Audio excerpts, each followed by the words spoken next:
अपने आसपास में अगर आप देखोगे ऐसे बहुत लोग मिलेंगे जो खुश नहीं है अपनी सिचुएशन से, लेकिन तब भी अपने आप को चेंज करने को तैयार नहीं है, अपने नजरिया को बदलने को तैयार नहीं है। अब हमें यहां तक एक बात समझ आ जाती है कि अगर हम चाहें, या कोई भी चाहे, यहां पर जितने लोग बैठे हैं, तो अपने किसी भी इल्यूजन को रियलिटी बना सकते हैं। क्योंकि हिस्ट्री अगर हम उठा करके देखें, ये मैं कोई थियोरेटिकल बात नहीं कर रहा, ऐसे करोड़ों अरबों लोग हैं जिन्होंने अपने इल्यूजन से दुनिया बदली है अपने आसपास की, और अभी भी बदल रहे हैं। बहुत सारे लोग जब एक चीज को बोलते हैं, सपोजिंगली आप ही के सर्कल में, आप आई एम श्योर किसी ना किसी ऐसे को जानते होंगे जिसने कुछ बोला कि मैं ये करूंगा करूंगा करूंगा करूंगा, आपने भी उसको कहा, आपके आसपास वाली पूरी दुनिया ने उसको कहा कि तू नहीं कर पाएगा नहीं कर पाएगा। मतलब उनके लिए रियलिटी थी कि वो नहीं कर पाएगा, उसका इल्यूजन था कि वो कर जाएगा, और वो कर गया, कर गया।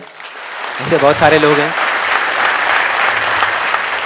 दूसरी तरफ ऐसे भी बहुत सारे लोग हैं जो अपने छोटे से छोटे इल्यूजन्स को भी रियलिटी नहीं बना पा रहे।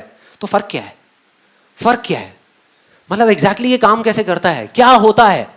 तो उसके अंदर जब मैं जाता गया तो एक बड़ी इंटरेस्टिंग सी कहानी मिली जहां पर हर इस सवाल का जवाब छुपा हुआ था। और ये कहानी ऐसी है जो शायद आपने मेरी तरह ही पता नहीं कितनी बार सुनी होगी, बहुत बार सुनी होगी। ये महाभारत की कहानी है।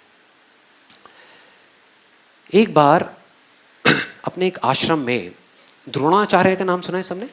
द्रोणाचार्य, उन्होंने पांचों पांडवों को बुलाया किसी चीज के लिए, और जहां वो लोग खड़े थे, जहां पर वो गुरु द्रोणाचार्य खड़े थे और साथ में वो 5 पांडव खड़े थे, उसके सामने एक नदी थी, उसके सामने एक पेड़ के ऊपर एक बर्ड को रख दिया, एक लकड़ी की बर्ड को, लकड़ी के पक्षी को रख दिया, और उन 5 को बोला कि जा करके इस पे निशाना लगाना है, निशाना लगाना है इसकी आंख पे, इसकी आंख पे निशाना लगाना है।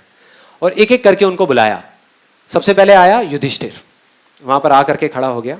अब इस कहानी को ना थोड़ा सा ध्यान से सुनना, बिकॉज हो सकता है आपने बहुत बार सुनी होगी लेकिन ये सोच करके छोड़ दी होगी कि हाँ ठीक है ये तो एक कहानी है। ऐसी बहुत सारी कहानियां सुनते हैं और उसको छोड़ दिया। जबकि अगर ये कहानी समझ आ गई तो आप अपने किसी भी सपने को सच कर सकते हो। मतलब हमारा माइंड क्या करता है, इंफॉर्मेशन के लिए भूखा है हमारा ये माइंड। वो चाहता है कि मैं सब जगह से इंफॉर्मेशन इकट्ठी कर लूं, मैं और जान जाऊं और जान जाऊं और जान जाऊं। जबकि सच में अगर कुछ करना है तो कम जानना है और जितना जानना है उस पर फोकस करना है। एक्चुअल में जो रियलिटी, हम सिर्फ जानने के लिए भाग रहे हैं कि और 4-5 वीडियोस देख लूं और कुछ देख लूं और 10-15 बुक्स पढ़ लूं और गूगल पे कुछ सर्चिंग कर लूं और कुछ जान जाऊं। जितना जानते जाओगे उतना ही कंफ्यूज होते चले जाओगे। तो इस कहानी को ध्यान से समझना। सबसे पहले युधिष्ठिर आया, आ करके वो निशाना लगाने लगा। तो गुरु द्रोणाचार्य ने उनसे पूछा कि तुम्हें क्या दिख रहा है? कहता मुझे सब कुछ दिख रहा है। कहते और क्या दिख रहा है?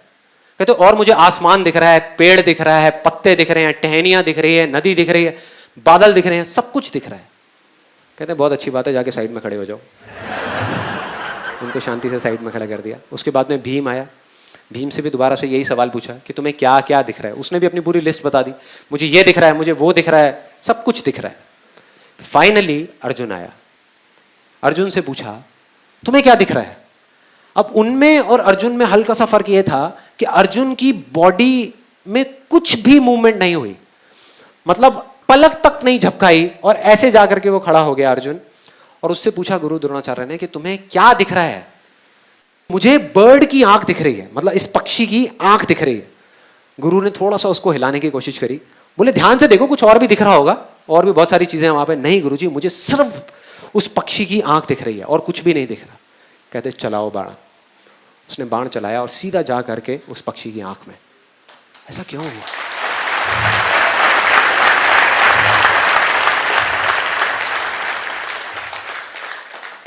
बस इतना सा फर्क है जो आदमी कामयाब हो जाता है और जो नहीं हो पाता उसमें। इतना सा फर्क है जो आदमी अपनी इल्यूजन को रियलिटी बना पाता है और नहीं बना पाता उसमें। फोकस का, फोकस का मतलब कि हमको सिर्फ इल्यूजन बनाने से कुछ नहीं होने वाला, उस पर फोकस करना पड़ेगा। मैंने सेशन के शुरू में क्या कहा था, सिर्फ चश्मा पहनने से रियलिटी नहीं बदलेगी। अगर अभी आपने चश्मा लगा लिया, आप ये नहीं कहोगे दुनिया नीली है, नहीं, आप कहोगे मुझे नीली दिख रही है। लेकिन अगर उस पर आप फोकस करोगे 1 साल तक, 2 साल तक या कुछ महीनों तक, और जब आप भूल जाओगे कि मैंने चश्मा पहना हुआ है, उस दिन आपकी रियलिटी बदलेगी।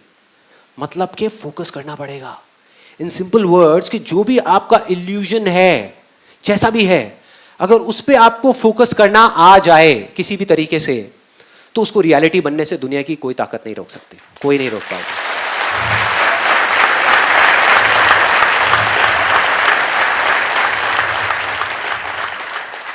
और कोई नहीं में आप खुद भी शामिल हो। दोबारा बोलूंगा, कोई नहीं में आप खुद भी शामिल हो। अगर खुद भी चाहोगे तो अपने आप को नहीं रोक पाओगे। इतनी पावर है इस फॉर्मूले में जिसकी मैं अभी आपसे बात कर रहा हूं, इस तरीके में कि अगर आपको किसी तरीके से एक इल्यूजन को चुनना आ गया, उस पर फोकस करना आ गया, हो गया।